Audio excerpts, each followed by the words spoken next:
کوئی نام لیوا بھی نہیں ہے۔ اقبال یہ کس کیش کا فیض عام ہے، رومی فنا ہوا حبشی کو دوام ہے۔ اقبال کہتا ہے پوری دنیا پر حکومت تو سکندر ذوالقرنین نے کی، نام لینے والا نہیں۔ دنیا میں بلال بلال ہو رہی ہے، اس کی وجہ کیا ہے؟ ایک ہی وجہ ہے کہ دامن مصطفیٰ سے وابستگی ہے، بس ایک ہی وجہ ہے۔ اور حضرت بلال حبشی نے جو حبشی زبان میں حضور کی نعت کہی نا، اس کے اندر ایک شعر ہے، وہ تمام مسلمانوں کی معراج ہے۔ ہاں، تمام مسلمانوں کی معراج وہ شعر ہے۔ شرط یہ ہے کہ حضور کی غلامی۔ حضرت بلال حبشی نے حضور کی نعت کہی ہے حبشی زبان میں، اس کا ایک شعر ہے، را برا کنت کرا کرائی کریم منت درا، یہ حبشی زبان ہے۔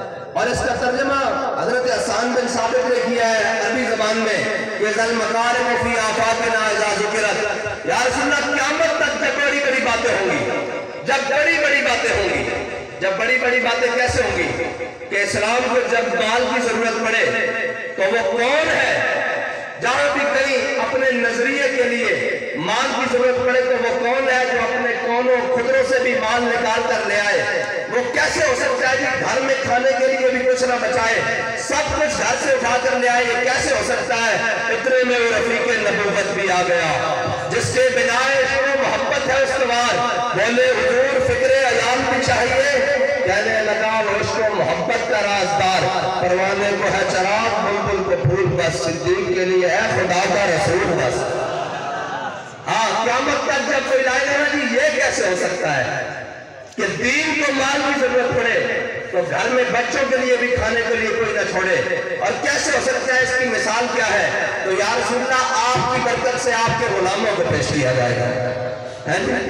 کیسے کہ جناب سیدنا صدیق اکبر غزوہ تبوک کے موقع پر اپنا سارا مال لے آئے، حضرت فاروق اعظم آدھا مال لے آئے، سارا کو تو آیا نہ در پہ کیوں بد نصیبہ، اور حضرت عثمان غنی سونے اور چاندی کے ڈھیر لائے، گھوڑے لائے، اونٹ لائے، سارا کچھ لائے، لیکن تو آیا نہ در پہ کیوں بد نصیبہ۔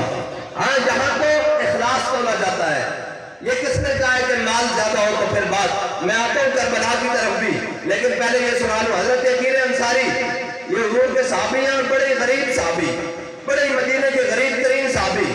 جب غزوہ تبوک کے موقع پر حضور نے اعلان جہاد کیا کہ جاؤ اپنا اپنا مال لاؤ جہاد کے لیے چلے، تو سارے اپنا جناب سیدنا صدیق پر اپنے گھر کا سارا مال لے آئے، فاروق اعظم آدھا مال لے آئے، حضرت عثمان غنی، حضرت مولا کائنات، سارے اشرف مبشر سارے صحابہ لے گئے۔ حضرت عقیل انصاری کے پاس کچھ نہیں تھا، یہ یہودی کے پاس گئے، کہا میں تیرے باغ کو پانی دوں گا ساری رات، مجھے معاوضہ کیا دے گا؟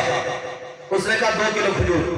آپ نے اس کے ساتھ معاوضہ طے کیا، ساری رات ہاتھ سے کنواں گیر کر اس کے جناب ہاتھ سے کنواں چلا کر اس کے باغ کو پانی دیا۔ جب صبح ہوئی تو اس نے 2 کلو کھجور دی، 2 کلو کھجور دی۔ حضرت عقیل انصاری نے 1 کلو کھجور اپنے گھر والوں کو دی اور 1 کلو حضور کی بارگاہ میں لے آیا۔